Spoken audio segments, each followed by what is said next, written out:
Isang mapagpalang araw po sa inyo lahat mga kaagapay at maligayang pagbabalik po sa aking munting channel, ang Kaagapay Mark. Yan, please like and share po ng aking mga upload videos at paki-subscribe na rin po. Maraming salamat po sa inyo lahat mga kaagapay. Yan, bali ngayong araw mga kaagapay, medyo maulan ang panahon natin. Gawa siguro ng habagat. Mapunta po tayo kay Pastora Brenda. At may munti tayong sorpresa sa kanya. Ayan, mega love shoutout nga po pala kay Ma'am Post Lady and Sister L. God bless you always, ma'am, sa inyo po magkapatid. At ingat po kayo palagi at maraming salamat sa lahat po ng tulong na ginagawa nyo para sa mga beneficiaries po natin. Yan, samahan nyo po ako ngayong araw mga kaagapay. Parang wala ata si Pastora Brenda. Tanong natin. Tao po! Nag-message na kasi ako kay Pastora Brenda na pupunta po ako sa kanya ngayong araw, Friday. Yan, Friday po ngayon mga kaagapay. Baka nasa loob na si Pastora Brenda. Yan, nakausap ko yung isang dalagita rito, yung nakatira dito sa tabi ng church nila Pastora. Kila Pastora Brenda pa rin ito. Yan, pinapa-message ko lang kung makakabalik po agad si Pastora Brenda kasi nag-usap kami nung isang araw na pupunta po ako dito sa kanya. Yung grabe yung panahon, no? Paambon-ambon lang naman, mga kagapay. Hindi naman yung totally tuloy-tuloy na malakas na ulan. 4 PM pa daw makakarating si Pastora Brenda. Antayin ko na lang. Yan, alas 3 na kasi, isang oras man lang. At may munti tayong may malaking sorpresa tayo para kay Pastora Brenda. Yan, thank you so much po kay Ma'am First Lady and Sister L. Antayin ko na lang po kaysa magpabalik-balik ako.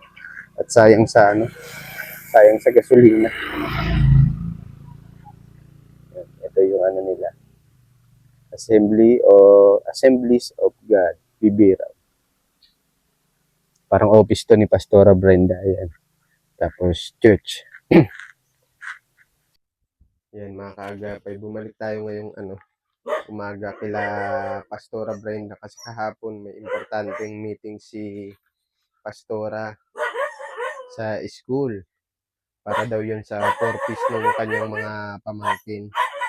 Ayan. Kita ko na si Pastora. Tao po! Pastora! Magandang magandang umaga. Pasensya na napag-antay kita ha. Okay lang po. Kasi kahapon din nga, nag-antay ka eh. Oo, magantay siguro ako mga 45 minutes lang naman. Yan, ipit mo po dyan. Kamusta po ang nilakad nyo kahapon? Sa 4-piece po ba gayon? Oo, 4-piece. Yung mga pamangkin nyo po? Yes, yung tinulungan nyo po baga na binilhan ng gamit at binilhan ng mga, yung mga bag, yung mga kompleto, school supply. Okay, ma'am po. Napag-usapan dun is, pag walang absent ang bata,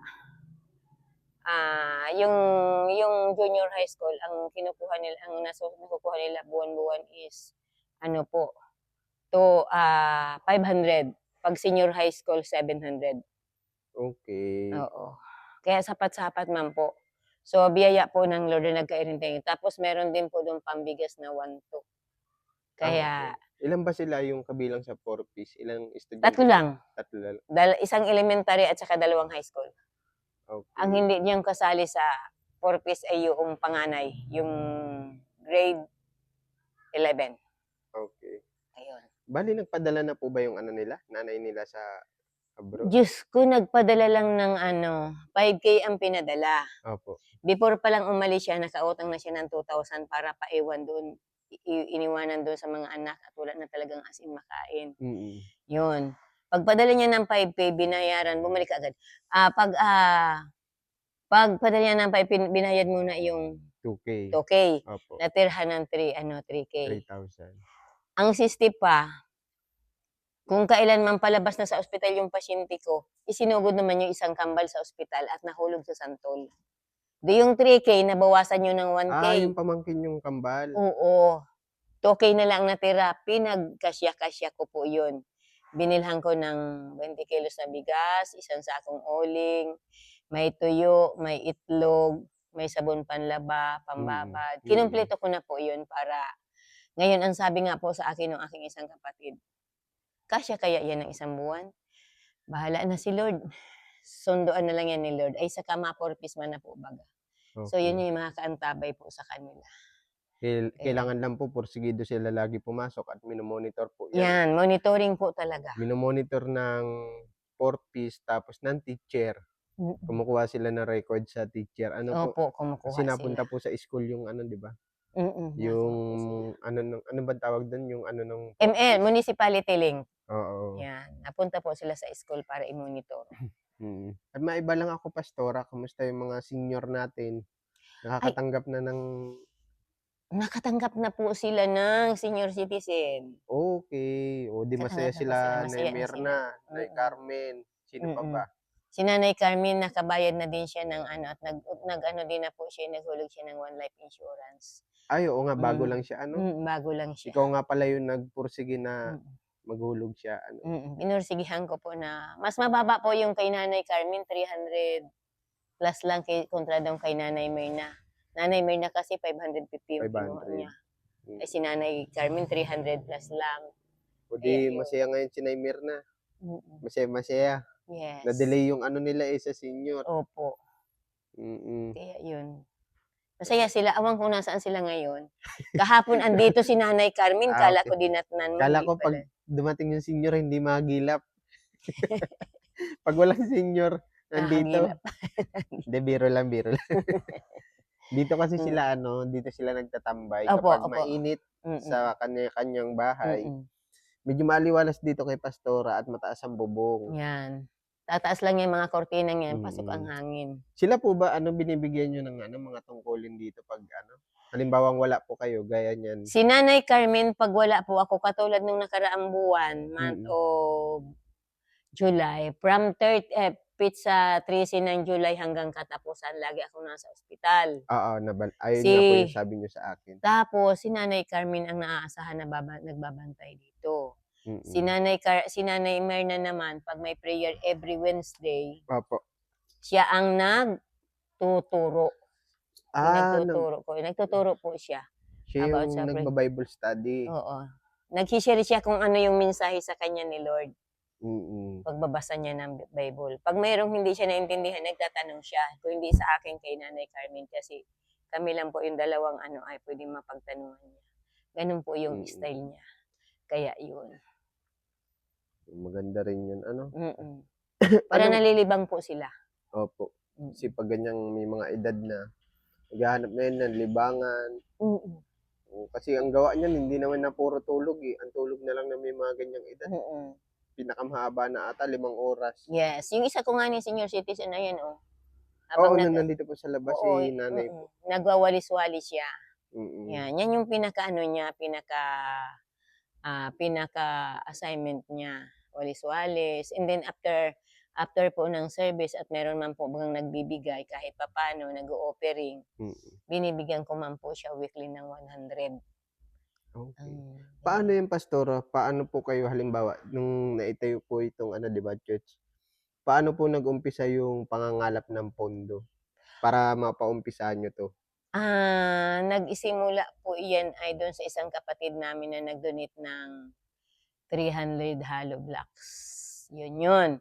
Tapos sa tuwing pupunta kayo dito, may magsasabi na, ito ibigay mo kay Pastora para sa church. Iniipon ko po yun. Simula pa po yun dati sa church, No, diba? opo, simula pa yun doon. Inipon-ipon lang po namin. And then, every Sunday po, may nagbibigay naman po, may nag-o-offering. Ang kababaan po namin ay 800. Tapos 1,000 pinakamataas.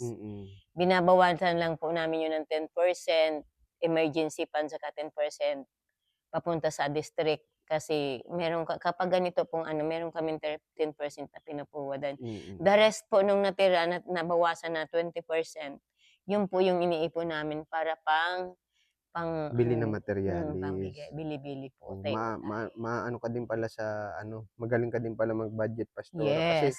siyempre, 'di ba may mga bata ka pang Opo, pinapakain. opo. Gaya ngayon natagpuan kong babae dito, diyan sa office niyo. Mm. Mm. Isa rin po 'yun sa alaga niyo. Yes, opo. Pero Mm. may family din po 'yan, single parents po 'yan. Okey. May PWD po din yang pinaghahatid sa eskwelahan. Okey. Yan yung gustong-gustong tulungan ni papa mo, kaya lang ayaw niyang magpa-block dun sa bahay nila at baka kainggitan na naman daw siya ng kapitbahay. Mm. Kaya ang ginagawa ko every Sunday binibigyan ko po siya ng 100. Kasi makisipag mo naman, makikita mo naman yung araw-araw siya 'pag walang ano, nag-aano na Mm. tawag yan, nagwawalis diyan sa harapan para malinis, yun. Sisipag man ng mga Mm. ka-member niyo po. Kung alin po yung mga senior citizen, yun yung masisipag at yung mga kabataan pa, 'Yun yung mababait. yes, mababait at sobrang sipag, Mm. kaya yun. Kaya ayan, Hmm. kaagapay kahit ganito pa lamang po yung ano nila, at least hindi na kagaya talaga nung dati, mas Mm, malawak na ito. Yun mm, na nga lang, ayan, yung pinag-ambag-ambagan din, may mga nag-donate din para makagawa sila ng mm, stage, may maayos silang panuluyan sa kanilang mm. miyembro, Oo, ng eh pananambahan po mm, every Sunday. So, ayun. hindi man po karamihan yung aking mga ano, pero yun yung makikita mo talagang dedicated na yung life nila para kay Lord. Mga ilan pong member yan, mga Pastora Brenda? Siguro po yung mga nanay kasama ang tatay, 15. Sa kabataan at bata, 15. Mga ganun po ang member Mm. ko. Kaya yun. Tiyaga lang, bukod pa po yung mga pinupuntahan ko every Saturday, mga binibisita. Hindi pa po almost sila nakaka-attend dito. Siguro more or less 20 po sila lahat. Mm. Kaya yun.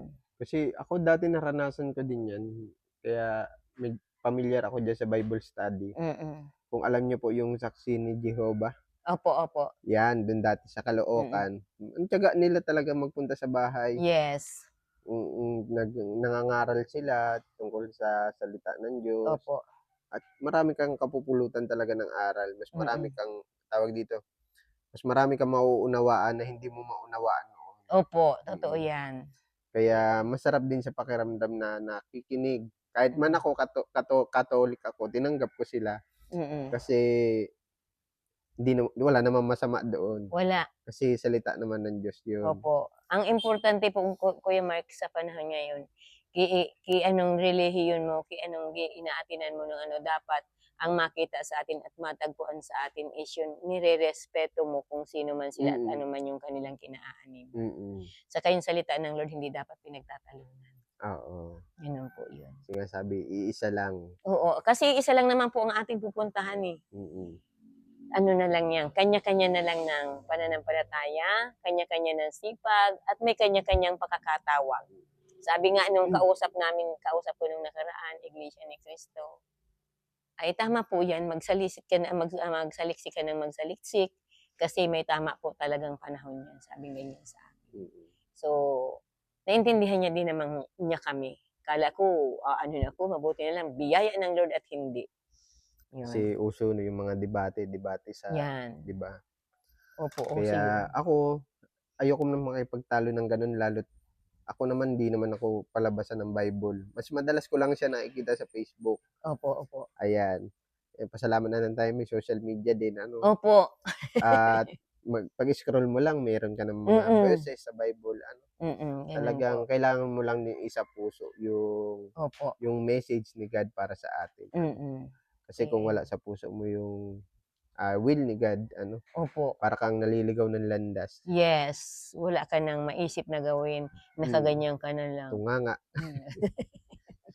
Ayan. Mm. Siya Pastora, kaya ako naparito sa'yo. Tingin mo ano yung sadya ko sa'yo dito? May hula ka ba?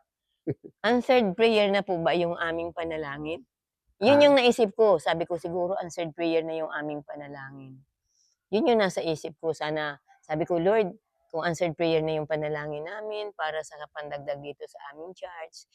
Salamat na marami sa iyo, Lord. Sabi ko ganyan. Kasi yun lang naman po talaga yung lagi namin ipinagpipray na sabi nga namin, Lord, mula sa kayamanan sa kalangitan na hindi maubos-ubos, magpapadala ka po ng pangangailangan namin, pambili ng semento, buhangin at bato para dito sa church. Gagamit ka po ng tao para dito mayari na. Yun ang sabi ko kay Lord. Kaya yun yung isip ko. Sabi ko, Lord. Yun yung nag-sink in sa utak mo, Pastora. Opo. Ayan, ang lawak po talaga nito mga Ilang sukat nito, Pastora Brenda? Ano po ito? 9 yung parang basta 20 ano ito 20 square meter po lahat ito. 200 square meter. Okay. Ganyan. Kaya yun. Ito, saglit lang, Pastora, may iaabot ako sa iyo. Bilangin mo kung tama ito, ha? Bilangin mo po. Cash. Ouch! Yan, bilangin mo po yan. Medyo makapal-kapal. Parang 1, 2, 3, 4, 5, 6, 7, 8, 9, 10, 11, 12, 13, 14, 15. Wow! Lord, thank you. Hindi ko lubos maisip. Totoo talaga ang mga pangako, no? Pangako mo, God, na hindi mo kami iiwan ni papabayaan. So, answered prayer na po kasi sinabi ko kay Kuya Mark noon that time na magkano gagastusin. Sabi ko, more or less 15,000 pa para dito sa flooring. So, maraming salamat Kuya Mark sa 15K na ito, sa iyong pagbabalik. Mapopluringan na po ito. Yan po ay galing kay galing po yan kay Ma'am Push Lady at Sister L. Ma'am, thank you so much, ma'am. Nung naalaala ko po, nung nakaraan, ikaw din po yung nagbigay ng 10K. Doon pa sa lumang church, ang aming church pa ay mga mga kahoy at kawayan, mga pa yung mga gamit namin doon. Ikaw po yung nagbigay ng una, 3,000, pangalawa, 4,000, tapos nagbigay ka po ng 10K. Ngayon po, 15,000 po. Maraming salamat, Ma'am Post Lady and Sister L. Biyaya po talaga ng Lord, kayo ang ginagamit sa aming bahay panambahan para matapos na po at masipil na po ang aming flooring. Kaya more blessing na ipinadala mo po sa amin sa pamamagitan ni Kuya Mark. Mas maraming ibabalik po sa inyo si Lord. Higit sa lahat, una, spiritually, pangalawa, yung physically ninyo, and then yung emotionally ninyo, and then pang-apat, yung pagtutulong po ninyo. Salamat sa pagiging generosity ninyo para sa mga taong pinaaabutan po ninyo ng tulong. So maraming salamat. God bless you, Ma'am Post Lady and Sister L. Thank you po. I love you with the love of the Lord. Kuya Mark, thank you so much. Thank you so much po. Brenda. Yun lang po. Salamat po and God bless you. To God be the glory po. Pero hindi pa natatapos dyan, Pastora, ha? Opo. May pinaabot pa sila dito. Ito ay bilangin mo, Pastora, kung tama ito. Bakali pa rin po yung pera nyo. 1, 2, 3. 3,000. Kuya, may kanina ito galing. Sa kanila po din galing yan. Ang sabi sa akin ni Ma'am Push Lady at ni Ma'am Push Lady, Sister L, ayon sa pangangailangan nyo gaya ng mga pagkain, kung ano nyo pong kailangan daw dito sa church nyo, kayo na daw po ang bahala mag-manage. Ma'am Post Lady and Sister L, actually, wala na po kaming bigas ngayon. Nag-ani na lang po kami ng ilang mais dyan para may maalmusalan po kami ngayong umaga. So, thank you so much, Ma'am Post Lady and Sister L. Makakabili po kami ng bigas at pang-ulam-ulam po para yung mga pamangking kong aatin bukas at yung ilang bata ay mapapakain po namin sila. Linggo nga pala bukas. Opo. Ang plano ko po sana bukas ay lalagaan ko na lang sila kahit ganyang kalalaki yung mais ay mailalagay na yun sa tiyan. Para may panlaman siguro. Oo, may panlaman sa tiyan. Pero biyaya po ng Lord kasi ito nagbigay ka po para sa bigas. So maibibili po namin ito na isang sakong bigas, saka pang-ulam-ulam po namin dito. Yun lang po, Sister L and Ma'am Post Lady, napaka-generosity po talaga ninyo. Maraming maraming salamat po at hindi, sometimes po, nag-isip ako na nalimutan na ako ninyo, pero ngayon po, grabe, grabe ang pagpapasalamat ko po talaga sa inyo ng labis at labis. Thank you, Kuya Mark, sa buhay mo at sa buhay ni Ma'am Post Lady at ni Sister L. Thank you po and God bless you po. Yun nga yung sinasabi na ano eh. Minsan yung dinarasal natin, minsan hindi yun yung dumarating. Yes. Pero sa tamang pagkakataon, tamang panahon, tamang oras, kaya nga sabi po nila baga, God is good all the Opo, time. All the opo. time God is good. Oo, yun po. Kaya wag tayo mainip sa blessing, yun po ba lagi Mm. sinasabi ano, Okay. wag daw tayo mainip sa blessing, darating din yan. Di man ngayon, di man bukas, di man susunod na buwan, Opo. pero may tamang panahon. Yes, Yun nga, totoo gaya po ngayon, yun. na mas Opo. kinakailangan nyo, sakto maulan na din. Opo, At yun baka nga po. magputik-putik ito. Oo nga po. Kaya Yun po. magaling talaga si God, Mm-mm. si Lord. Ano, Opo. Ma'am Post Lady and Sister L, alam nyo po, nabibless talaga ako sa inyo kasi yung mga nanonood po ng video ni Kuya Efren, ni Kuya JN, ni Kuya Mark, sinusubaybayan po talaga nila yung pagpapagawa ng charts na ito. Kasi pag nakikita po nila ako, tinatanong nila ako kung kumusta na daw yung yung nag-i-sponsor dito sa church. Ngayon, sabi ko, antayin lang po natin sa tamang panahon. Ngayon po, nagpadala po kayo. So yung mga nanonood sa inyo, matutuwa. Nanonood dito sa church na ito at sumusubaybay ng video ito ni Kuya Mark, matutuwa po sila. Kasi talagang inaantay po nila kung paano matatapos at masisiminto ang lapag na ito. Yun lang po. God bless you po, Ma'am Post Lady and Sister L. God bless you, to God be the glory po. Maraming maraming salamat sa mga financial na ito. Yun po. Ayan. Mapunta na rin ako, Pastora, ano? Oo. Pero mapatila lang ako ng ulan. Biglang bumuhos yung ulan. Oo. Ayun, nako. Nag-ingay. Ano po lagi, Pastora, ingat po lagi sa mission nyo. Naway gabayan pa kayo ni Lord sa lithiin nyo, magpalaganap ng salita ng Diyos, sa mga kabataan, sa mga matatanda, sa mga naliligaw na landas. Kayo na po ang bahalang mag-guide sa kanila. Kung saan yung tamang daan, tungo sa Oo, sa actually langit. po, paalis kami ngayon. Hinantay ka lang po talaga namin. Ay, okay. Sige po, God bless you and to God be Naway the bigyan ka glory. pa ng kalakasan, Pastora. Opo. Para sa iyong misyon. Matyaga po ito naglalakad si Pastora kaya na-amaze ako kay Pastora kahit sa ganyang edad niya, 58 years old. Yes. Ay talagang bukod sa pamilya niya, nagbibigay pa siya ng pag-asa sa ibang kababayan natin. Ayun. Maraming salamat, Pastora. At yun lang, stay healthy at bigyan ng kalakasan at lumawig pa ang buhay mo. Thank you kay God. Kalooban po ni Lord ang mangyari. Ayun po. God bless you po. God bless you too po. Opo.